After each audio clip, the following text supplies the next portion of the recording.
دوستو، بزرگوں اور بھائیوں، اللہ تبارک و تعالیٰ نے اس امت کو ساری امتوں کا سردار بنایا۔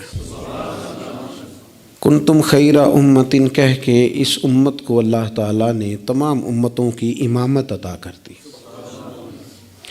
رب کریم نے نبی کریم علیہ السلام کے صدقے سے ہم گناہگاروں کو بھی وہ فضیلت عطا کی جو حضور کے غلاموں کو نصیب ہے۔ لیکن بڑا آدمی وہ ہوتا ہے جس کی سوچ بڑی ہو، جس کے افکار بلند ہوں، جس کی نگاہ پاک ہو، جس کا حوصلہ بڑا ہو۔ اللہ تعالیٰ نے ہمیں امامت دی ہے امتوں کی، لیکن اگر سوچیں سطحی قسم کی ہوں، ذہن چھوٹے چھوٹے مفادات کے ہوں، ساری زندگی انسان اپنی دکان کی، اپنی ذات کی، اپنے گھر کی، اپنی برادری کی سوچ سے باہر ہی نہ نکلے، تو وہ آفاقیت جو اللہ اور اس کے پیارے محبوب صلی اللہ علیہ وسلم ہمیں دینا چاہتے ہیں وہ ہمیں کیسے حاصل ہوگی؟ جو قومیں اپنے چھوٹے چھوٹے ذاتی مفادات کے لیے ملی سودے کریں، اپنا گھر بنانے کے لیے ملکوں کو مقروض کر دیں، تو وہ کیسے دنیا کی امامت کا فریضہ سر انجام دیں گی؟ ساری زندگی اگر انسان اس رٹے سے باہر نہ آئے کہ میں کیسے اونچا ہو سکتا ہوں، میرے بچے کیسے آگے جا سکتے ہیں، مال کیسے کما سکتا ہوں، یہ میرا گھر بہت بڑی حویلی میں کیسے بدل سکتا ہے، فیکٹری ایک کی 4 کیسے ہو سکتی ہیں، اور کوئی ملی کام ہی نہ کرے تو وہ آفاقیت جو اسلام چاہتا ہے وہ کیسے پیدا ہوگی؟ اقبال کہنے لگے کہ عجب نہیں کہ خدا تک تیری رسائی ہو، پر تیری نظر سے پوشیدہ ہے آدمی کا مقام۔ تو بندے کو ہی نہیں سمجھ سکا تو وہاں تک تو کیا جائے گا؟ جب تک سوچوں میں وسعت نہیں آتی۔ دیکھیں نا، ڈاکٹر اقبال ہمیں کہتے ہیں کہ بازو تیرا توحید کی قوت سے قوی ہے، تو وطنوں میں، سرحدوں میں اپنے آپ کو قید نہ کر، تو اللہ تبارک و تعالیٰ کا نائب ہے اور خدا کے فضل کا تیرے اوپر سایہ ہے، بازو تیرا توحید کی قوت سے قوی ہے، اسلام تیرا دیس ہے اور تو مصطفی ہے۔ تو اپنے مذہب کو اسلام جان، اپنے وطن کو، اور تھوڑی بڑی سوچ پیدا کر، تھوڑا بڑا۔ اور اقبال کہنے لگے وقت فرصت ہے کہاں، کام ابھی باقی ہے۔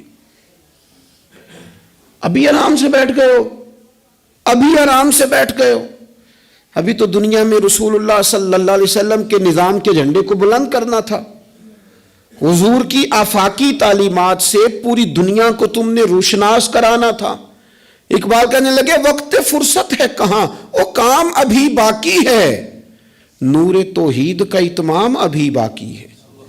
بھی تو آگے بڑھنا تھا، لیکن سطحی سی سوچیں، چھوٹی چھوٹی باتیں، مثلاً امیر دولت کے چکر میں اور غریب اس کمزوری کے احساس میں کہ میں تو غریب ہوں جی، میں تو، غریبی کو بیچا تو نہیں نہ جاتا، غریبی کوئی فار سیل تو نہیں ہوتی، غریبی وہ زخم تو نہیں جسے دکھا دکھا کے بندہ پیسے وصول کرے۔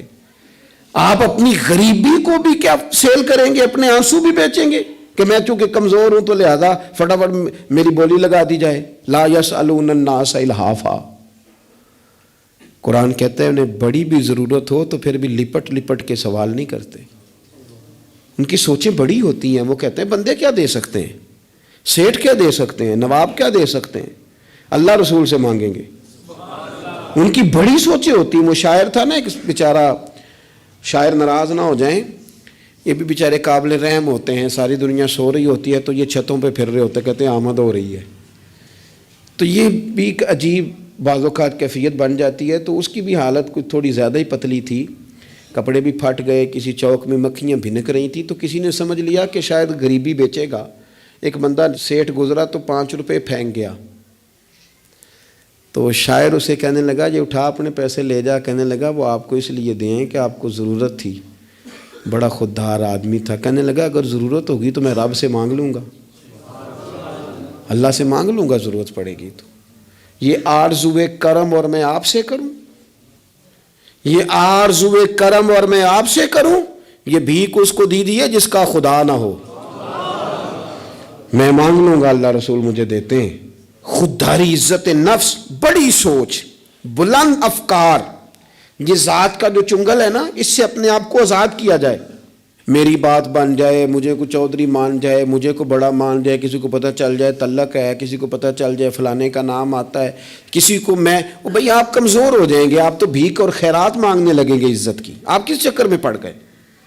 آپ اپنے ذہن کو بڑا کریں، نگاہ کو بلند کریں، معاملات اس طرح کے کریں. دیکھیں قرآن مجید کیا فرماتا ہے. اللہ کریم نے فرمایا کہ بندوں کی شان یہ ہے کہ وَيُطْعِمُونَ الطَّعَامَ عَلَىٰ حُبِّهِ، وہ لوگوں کو کھانا کھلاتے ہیں پر اللہ کی محبت میں کھلاتے ہیں. کھلاتے لوگوں کو ہیں، پیار پانا چاہتے ہیں رب کا. مسکینم و یتیمم و اسیرا، مسکین کو بھی، یتیم کو بھی اور قیدی کو بھی. کبھی اگلی آیت پر آپ غور کریں نا، فرمائے انما نطعمکم، بے شک وہ کھانا کھلاتے ہیں لوجہ اللہ، اللہ کی رضا کے لیے. لا نرید منکم، اور وہ نہیں چاہتے جزاء ولا شکورا، نہ وہ کوئی جزا مانگتے ہیں اور نہ ان کا دل کرتا ہے کہ ان کا شکریہ ہی ادا کرے. شکریہ کے لفظوں کا تکلف بھی نہیں چاہتے. ولا شکورا، شکریہ کے جملے بھی کوئی بولے انہیں پسند کیوں؟ اس لیے کہ انما نطعمکم لوجہ اللہ، کیونکہ کھلایا جو اللہ کے لیے ہے. پھر کسی کو کہنا میرا احسان مند بن، شکر گزار ہو، یہ بات درست نہیں ہوتی. میرے عزیز تھوڑی سی نا بڑی سوچ، ضروری نہیں کہ آپ سماجی ہوں، سیاسی ہوں، آپ کا بڑا رکھ رکھاؤ ہو، یہ کچھ ضروری ہے. آپ کی سوچ بڑی ہو، ذہن میں وسعت ہو، آپ غریب آدمی ہوں بھلے، آپ بات ملی کریں، آپ کو اثار کرنا آتا ہو. میں نے پچھلے جمعے بتایا تھا کہ ایک صحابی نے بھوکے رہ کے مہمان کو کھانا کھلایا.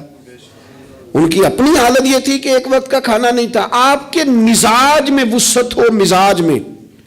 بخاری شریف میں حدیث ہے، نبی پاک صلی اللہ تعالی وسلم کے سامنے سے ایک شخص گزرا. کریم محبوب علیہ السلام نے لوگوں سے پوچھا کہ اس کے بارے میں تمہاری کیا رائے ہے؟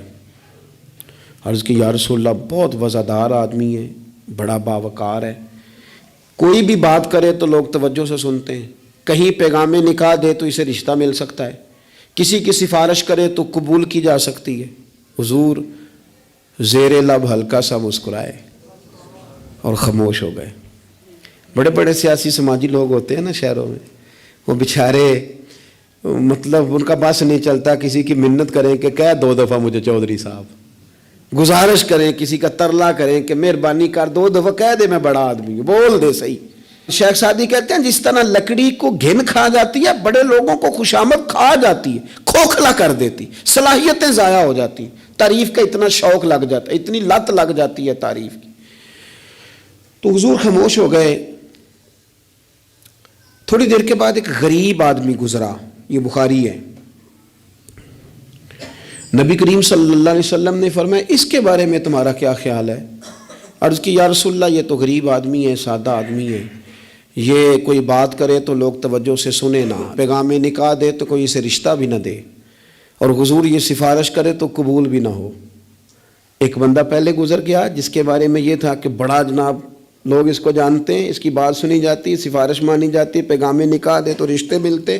اس کے بارے میں بالکل دوسرا مترادف اور الٹ تبصرہ کیا گیا، یا رسول اللہ یہ غریب آدمی ہے، اس کی وہ وزاداری نہیں.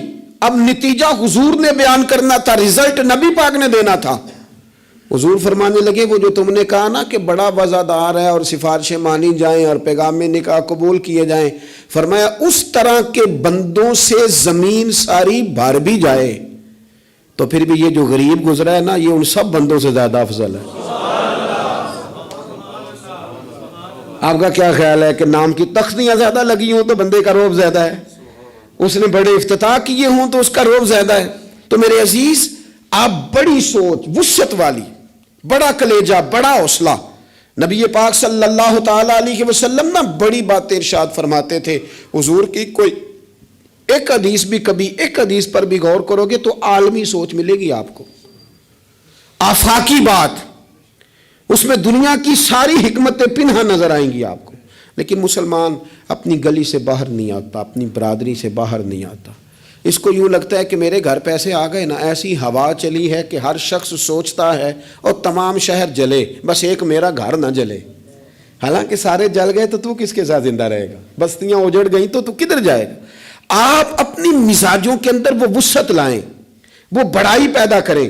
اٹھ باندھ کمر کیوں ڈرتا ہے، پھر دیکھ خدا کیا کرتا ہے۔ درویش نے لکھا ہے، وہ کہتے ہیں ایک شخص نے نا، بس تمثیل سمجھانے کے لیے ہوتی ہے نا مثالیں، ایک شخص کسی چیز کی تلاش میں تھا، وہ چیز پہاڑوں پہ ملتی تھی، پہلے بھی کئی لوگ گر گئے، سمجھ لیں کوئی پھل تھا، کوئی جڑی بوٹی تھی، کوئی چیز تھی، پہاڑ بڑا اونچا تھا، وہاں سے ملنی تھی، یہ بھی گیا اس کی تلاش میں۔ تو یہ جب ایک پہاڑ پہ چڑھا تو ڈھلان تھی، پاؤں پھسل رہے تھے، اس نے ہمت نہیں آ رہی، اس نے نا کدال پکڑا، سامان پکڑا لوہا کاٹنے کا، اس نے وہ پہاڑ کاٹ کے تو وہاں 50-60 سیڑھیاں بنائیں۔ پھر اگلے پہاڑ پہ گیا تو وہاں بھی پیر پھسلتے تھے، ڈھلان تھی، چڑھا نہیں جا سکتا تھا، اس کو بھی کاٹا، 50-60 سیڑھیاں بنائیں۔ تیسری پہ گیا تو اس کو بھی کاٹا، سیڑھیاں بنائیں۔ اب بڑے زمانے لگ گئے، کمزور ہو گیا، بوڑھا ہو گیا، موت کا وقت آ گیا۔ کسی پوچھنے والے نے کہا کہ تجھے ملا کیا؟ 3 پہاڑ کاٹ کے تو نے سیڑھیاں بنائی، تو پہنچ سکا نہیں، ملا کیا؟ کہنے لگا تمہیں پتہ ہی نہیں میں کامیاب کتنا ہوا ہوں۔ میں نے اکیلے نے وہ چیز نہیں پانی تھی، اس کو پورے شہر کی ضرورت تھی، جہاں تک میں نے بنا دیا ہے نا، اب جو سفر شروع کرے گا اسی اگلا سفر شروع کرے گا۔ اور میں نے 3 سیڑھیاں تو زندگی میں بنا دی ہے نا، 3 تو میں نے بنائی ہیں، اب جو سفر شروع کرے گا وہ اس سے، اور میں کامیاب ہو کے جا رہا ہوں، میں نے اپنے حصے کا کام کر دیا، میں یہی کر سکتا تھا، یہی مالی دا کم پانی دینا، اوتے پر مشکاں پاوے، اگوں خالق دا کم پھل پھل لانا، لاوے یا نہ لاوے تو ڈیوٹی تو کرنا، اپنی تو ڈیوٹی نہیں کرتا۔ ایک بابا جی بوڑھے تھے، ہاتھ کانپ رہے تھے ہاتھ، تو درخت لگا رہے تھے، ایک سیانہ بندہ گزرا، اس نے کہا بابا جی نہ آپ نے پھل کھانا ہے، اتنی محنت کی کیا ضرورت ہے؟ وہ کہنے لگا پتر ہمارے پچھلوں نے لگائے تھے نا، ان کے پھل ہم نے کھائے ہیں، ہم سوچتے ہیں کہ ہم خود غرض نہ مر جائیں، ہم بھی کوئی پھل لگا دیں، چلو آنے والی نسلیں ہی کھا لیں گی، میں اگلی نسل کا سوچ رہا ہوں۔ بھائی ملی سوچے، قومی، آپ کچھ تو کر جائیں ایسا کہ پھر آنے والوں کو صفر سے نہ شروع کرنا پڑے، کوئی تو ایسی منزل ہو، کوئی تو ایسا رستہ ہو، کچھ تو آپ بنا کے دے جائیں، کچھ تو آپ کر جائیں۔ امام بخاری ہمیں بخاری بنا کے دے گئے، انہوں نے کہا لو میں تمہیں حضور کی سیدی سے جمع کر کے دے رہا ہوں، اب تشریح کرتے رہنا، اب پڑھتے رہنا، قیامت تک سناتے رہنا۔ لیکن وہ ہمارا یہ والا سفر انہوں نے ختم کر دیا کہ ہم جائیں، جا کے حدیث تلاش کریں، ڈھونڈ کے لائیں، اس کی صحت پر بحث کریں۔ او بھائی ہمارے بزرگوں نے جتنا کام کیا نا، ہمارے اسفار آسان کیے، ہمیں کچھ ملی کرنا چاہیے۔ باتیں میں نے کہا سمجھانے کے لیے ہوتی ہیں۔ جب صحابہ مدائن کی جنگ میں تھے نا، تو وہاں مال غنیمت کٹھا ہو رہا تھا، تو ایک صحابی بہت سارا مال غنیمت ان کے ہاتھ آیا، تو وہ سارا لے کے آئے، پر چہرے پہ کپڑا تھا، چہرے پہ کپڑا تھا۔ انہوں نے لا کے وہ مال غنیمت دیا، واپس جانے لگے تو لوگوں نے پوچھا یار تم اتنا مال لے آئے ہو، تم رکھ بھی سکتے تھے، ہمیں کیا پتہ تھا تمہارے پاس ہے، تو نام ہی بتا دو۔ تو کہنے لگے نام بتاؤں گا تو کیا کرو گے، تعریفیں کرو گے نا، میں وہ تعریف کرانا چاہتا ہوں جو میرے رب کریم کی بارگاہ سے انعام ملے اور فرشتوں کی زبانوں پہ آئے۔ تم تو 1-2-4 منٹ کے لیے کرو گے، بات ختم ہو جائے گی۔ اور پھر کہنے لگے اگر تم نے ضرور ہی کرنی ہے نا تو میرا نام چھوڑو، میرے رب کی تعریف کرو جو تعریف کے قابل ہے، الحمدللہ رب العالمین، اس کی کرو تعریف۔